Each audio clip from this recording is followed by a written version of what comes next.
It's 3 a.m. and your children are safe and asleep. But there's a phone in the White House and it's ringing. Something's happening in the world.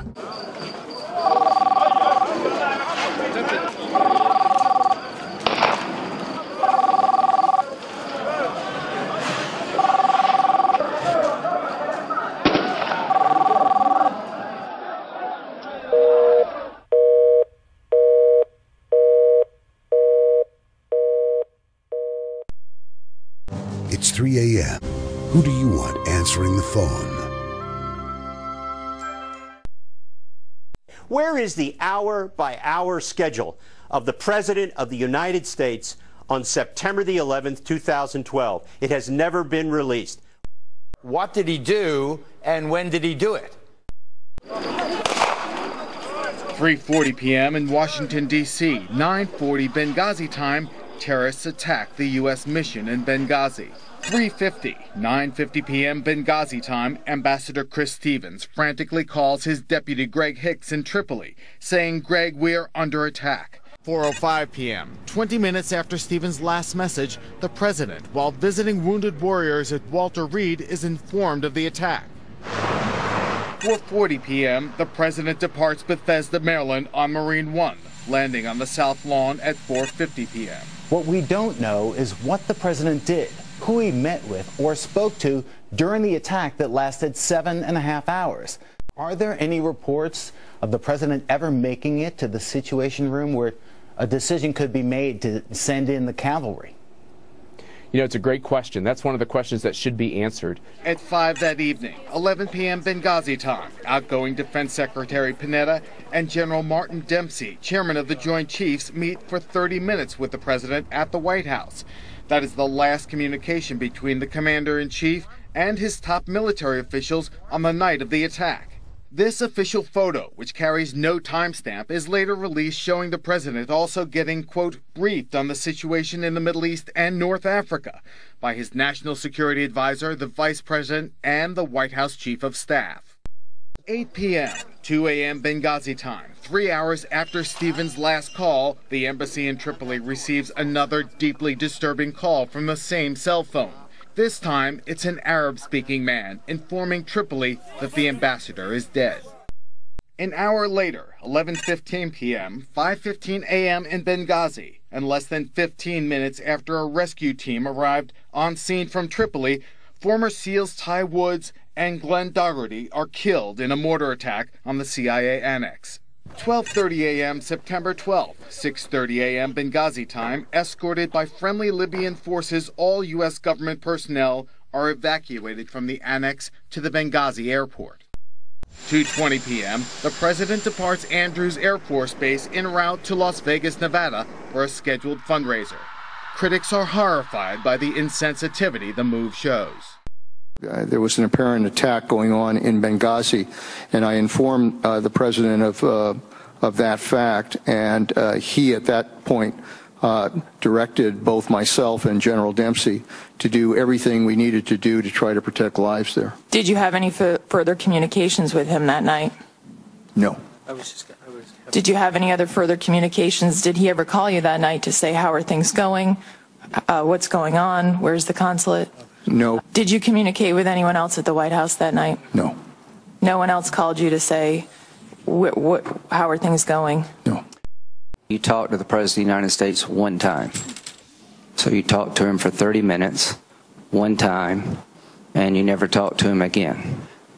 Neither one of you. Until afterwards. Until after the attack was over. That's right. Are you surprised that the President of the United States never called you, Secretary Panetta, and say, how's it going? You know, normally in these situations... Did he know the level of threat? Let me finish the answer. We were deploying the forces. He knew we were deploying the forces. He was being kept updated. Well, I hate to interrupt you, but I got limited time. We didn't deploy any forces. My question to you is, during that 8-hour period, did the president show any curiosity about how's this going? What kind of assets do you have helping these people? Did he ever make that phone call? Look, There is no question in my mind that the President of the United States was concerned about American lives. Well, all due respect, I don't believe that's a credible statement if he never called and asked you, are we helping these people? What's happening to them? As a former we have a second round, and we'll chief take of staff it up to the President. I'm not going to stop until the American people know what their commander-in-chief did for 8 hours, and thus far, all we know is he had a 15-minute conversation. Where was Obama? Why was he disengaged? And we still don't have an answer to that. What was he doing that night? Where was he? And I'm sorry to say here, folks, but the president telling Panetta, well, do whatever you have to do. That's too vague and open-ended and wide open. Do what you have to do to save lives. And it's like Obama, okay, I'm going to wash my hands. Do what you have to do. I got to go. And he was then off the grid, folks, for the rest of the night.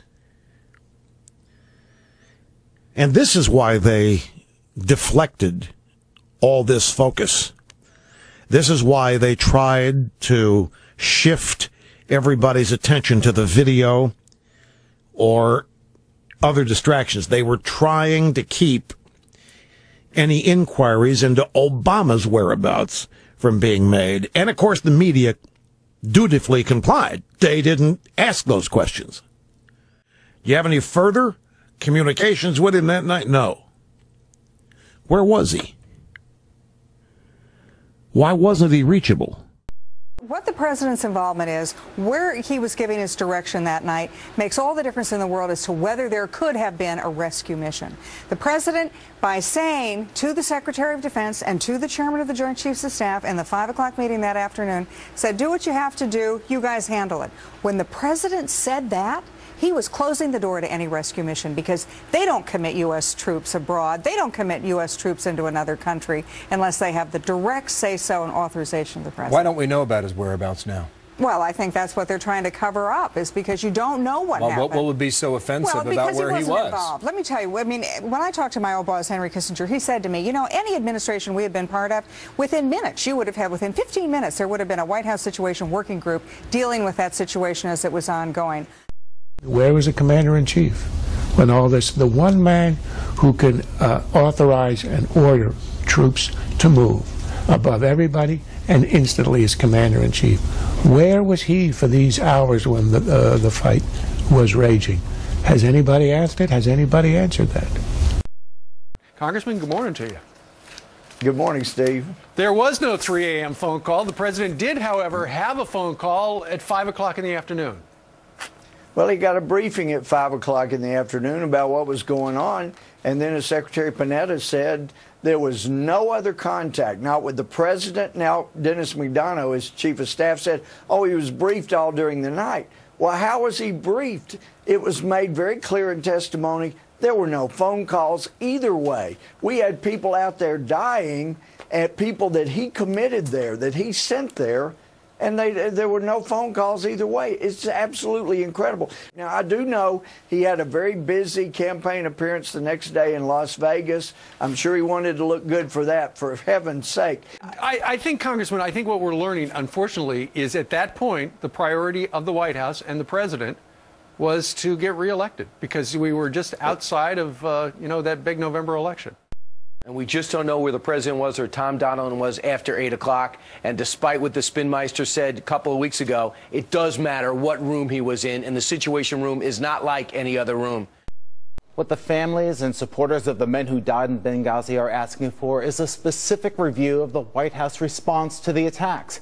A TikTok as comprehensive as the one that followed the raid on Osama bin Laden. What and when the president was doing, if anything, and who he was speaking with, if anyone.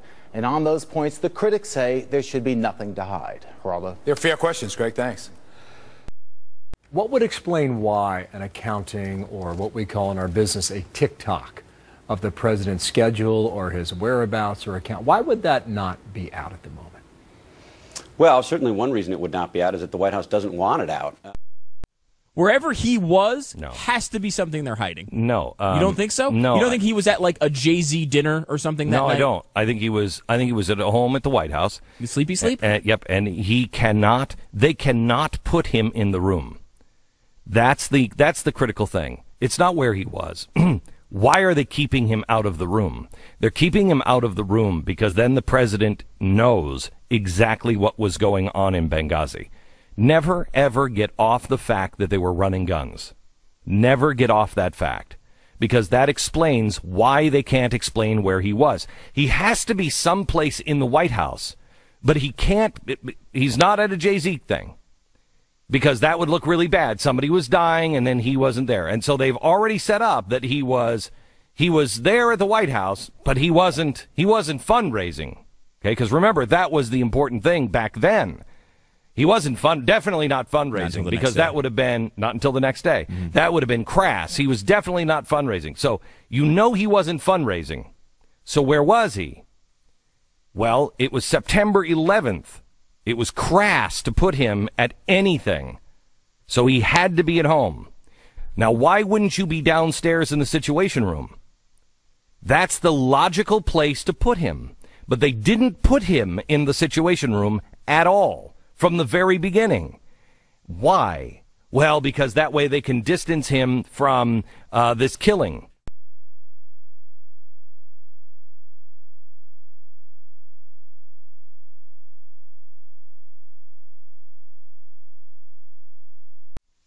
Why don't you send anybody in?